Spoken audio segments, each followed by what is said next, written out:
Assalamualaikum warahmatullahi wabarakatuh. Halo sahabat Rimba, perkenalkan saya Melina Pradita Belawati dari jurusan Kehutanan Bidang Manajemen Hutan dengan NIM 22050 dari Institut Pertanian Stiper Yogyakarta.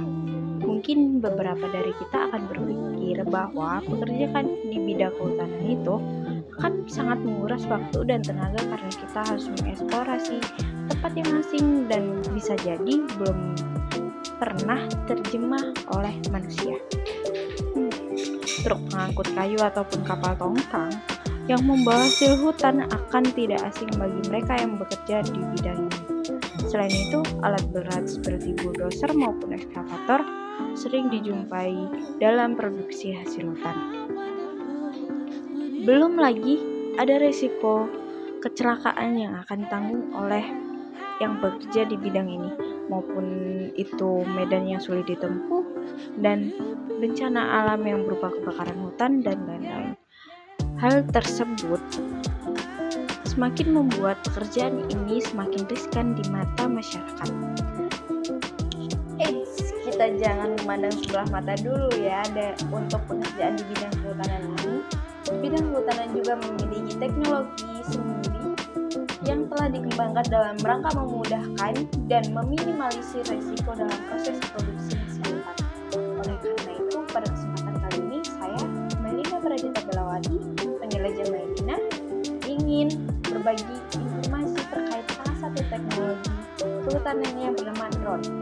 Tapi sebelumnya jangan lupa untuk tekan tombol subscribe dan nyalakan notifikasi kalian untuk terus mendapat informasi terkait kehutanan. Seperti yang kita tahu, Indonesia dengan deretan hutan paru-paru dunianya ini memiliki iklim tropis yang cenderung panas dan kering. Potensi terjadinya kebakaran hutan akibat kekeringan pun menjadi cukup tinggi.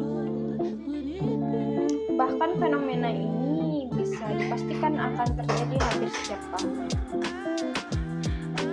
Oke, yang pertama itu ada drone versus satelit. Drone adalah pesawat terbang tanpa awak, dalam bahasa Inggris benda ini disebut juga dengan Unmanned Aerial Vehicle atau UAV. Salah satu kecanggihan dari drone dapat dikendalikan dengan jarak jauh melalui remote control. Dilengkapi dengan fitur kamera, drone dapat menangkap gambar maupun video dari atas. Banyak orang menggunakan dan menjadikannya sebagai hobi karena ini terlihat asik menerbangkannya. Dan yang kedua, satelit. Satelit ada dua macam, satelit alami dan satelit buatan manusia. Contoh satelit alami adalah bumi dan bulan, sedangkan satelit buatan manusia adalah yang diluncurkan oleh manusia dengan berbagai tujuan. Satelit buatan manusia bisa mengorbit mengelilingi bumi karena keseimbangan dengan gaya gravitasi bumi. Masing-masing satelit memiliki jalur orbitnya masing-masing sesuai dengan tujuannya dan fungsinya masing-masing. Kita lanjut dengan salah satu keuntungan yang bisa kita dapatkan dengan menggunakan drone adalah dapat memantau bentang alam dengan karakteristik yang sangat kompleks. Sebut saja bentang alam hutan, bentang alam perladangan berpindah, atau juga bisa tempat fragmentasi habitat dan plot-plot pertanian kecil yang cukup intens. Kebanyakan sistem pertanian memperlihatkan pepohonan sebagai tanaman pagar. Dalam pemanfaatan drone ini juga ada kendala lain yang akan dialami ketika menggunakan satelit, yaitu di mana satelit yang tertutup oleh awan.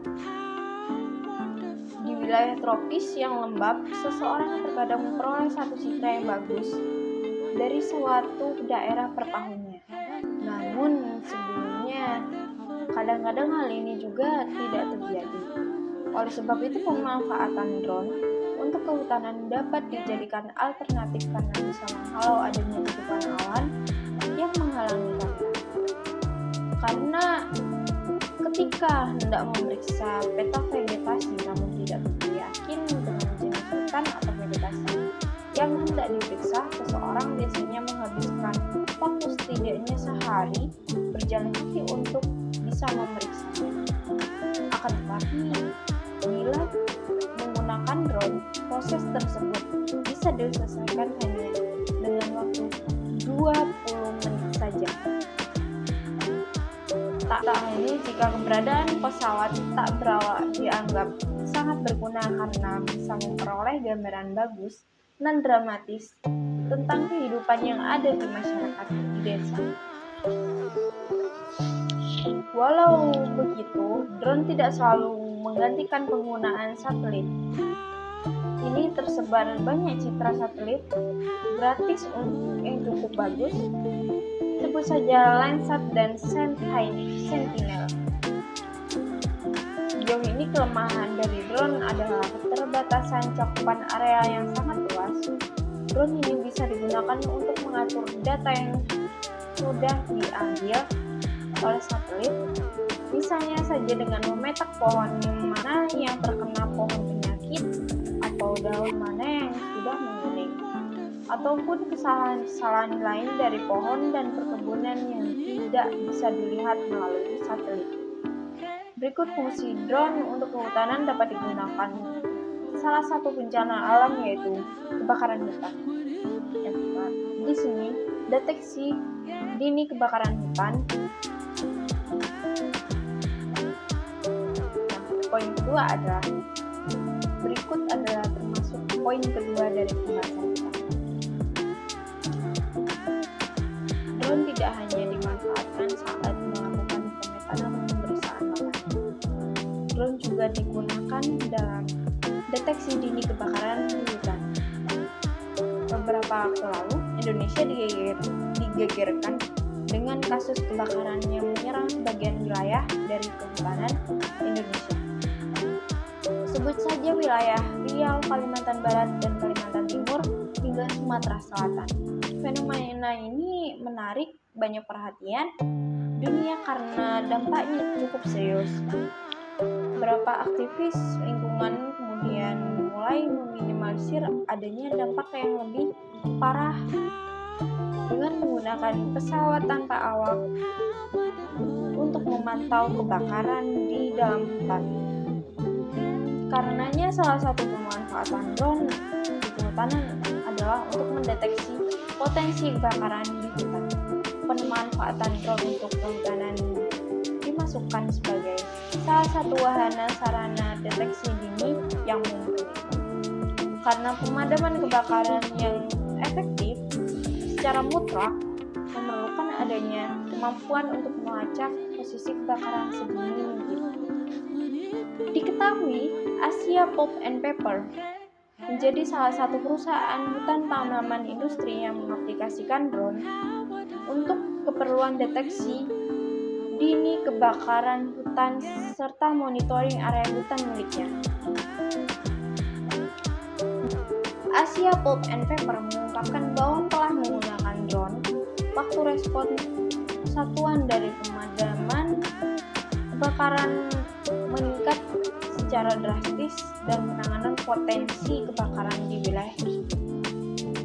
Bukan hanya memiliki fungsi untuk mengawasi pada kebakaran hutan terdeteksi, suatu satuan drone mampu mengarahkan berbagai peralatan pemadam kebakaran ke tempat yang dirasa paling strategis dan dekat dengan sumber air.